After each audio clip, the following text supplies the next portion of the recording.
नमस्ते दोस्तों, सनातन सृष्टि में आपका स्वागत है। महाभारत को पहले जय या जयम कहा जाता था। हाल ही तक महाभारत को इस नाम से नहीं पुकारा गया था। शुरुआत में इसे जय या जयम कहते थे। बाद में इस महाकाव्य को विजय, फिर भरत और अंततः महाभारत कहा गया, जैसा कि अब जाना जाता है।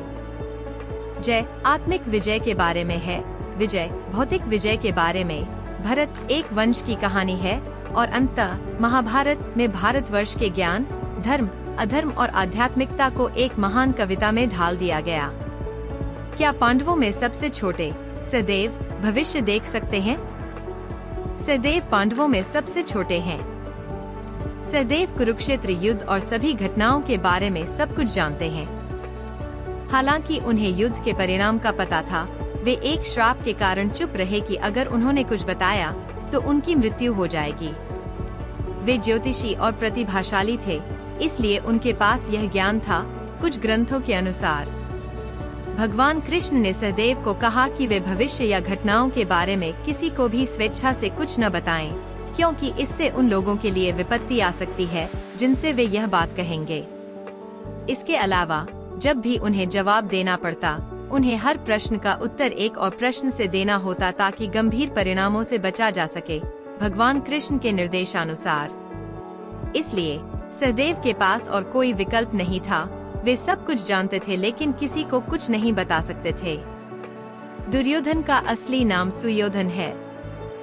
इसके अलावा कौरव वंश के अन्य सदस्यों को जैसे सुसार्ण और सुचाल नामों से पुकारा गया था, लेकिन उन्हें अपमानजनक नाम दिए गए थे जैसे दुःशासन और दुःशाला। संस्कृत में सु से शुरू होने वाले शब्दों के अच्छे अर्थ होते हैं, जबकि दु से शुरू होने वाले शब्द विपरीत अर्थ होते हैं। एक और सिद्धांत यह है कि जब दुर्योधन का जन्म हुआ, उनके पिता धृतराष्ट्र ने उन्हें सुयोधन नाम दिया था। प्राथमिक शिक्षा गुरु द्रोणाचार्य से पूरी करने के बाद सुयोधन बलराम के पास मल्ल युद्ध में उच्च शिक्षा के लिए गए। अंतिम प्रशिक्षण में सुयोधन ने बलराम को बहुत प्रभावित किया, जिन्होंने उन्हें दुर्योधन कहा दिया। दुर्योधन का अर्थ है जो योद्धा कभी पराजित नहीं होता। वेद व्यास कोई नाम नहीं है, बल्कि एक पद और योग्य लोगों को दी जाने वाली अधिकारिता है। हम सभी जानते हैं कि महाभारत को वेद व्यास ने सुनाया और गणेश ने लिखा था। वेद व्यास का असली नाम कृष्णद्वैपायन है। उनसे पहले 27 वेदव्यास हो चुके हैं और कृष्णद्वैपायन 28वें वेदव्यास थे। उनका नाम इसलिए पड़ा क्योंकि उनका रंग भगवान कृष्ण जैसे था और उनका जन्म एक द्वीप पर हुआ था।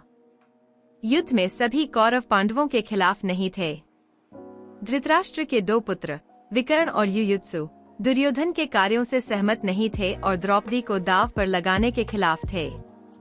महाभारत में विदुर यम धर्मराज के अवतार थे। महाभारत के अनुसार विदुर धृतराष्ट्र और पांडु के सौतेले भाई थे और हस्तिनापुर की रानियों अंबिका और अंबालिका की दासी से जन्मे थे। विदुर धर्म और राजनीति के महान विद्वान थे। साधु मंडव्य के श्राप के कारण यम धर्मराज एक मानव के रूप में जन्म लेने के लिए मजबूर हुए। अभिमन्यु असल में एक राक्षस की आत्मा वाले थे। अभिमन्यु वास्तव में एक राक्षस कालायवन की आत्मा का अवतार थे। भगवान कृष्ण ने कालायवन को जलाकर मार डाला और उसकी आत्मा को एक घड़े में बंद कर द्वारका ले आए। कृष्ण के अनुसार अभिमन्यु बहुत शक्तिशाली राक्षस कालायवन का अवतार था। यह राक्षस भविष्य में भगवान कृष्ण को मार सकता था।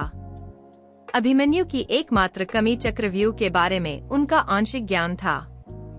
चक्रव्यूह का प्रारंभ अभिमन्यु को मारने के लिए किया गया था, क्योंकि यही उनका मोक्ष प्राप्ति का एकमात्र तरीका था।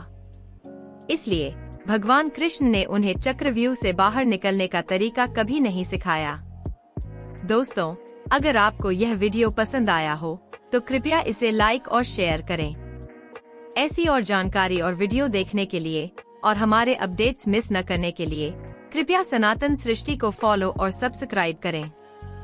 हमारे फेसबुक, इंस्टाग्राम, ट्विटर पेज और यूट्यूब चैनल के विवरण वीडियो के नीचे विवरण में दिए हैं, तो कृपया लाइक, फॉलो और सब्सक्राइब करें सनातन सृष्टि को। यह वीडियो देखने के लिए धन्यवाद।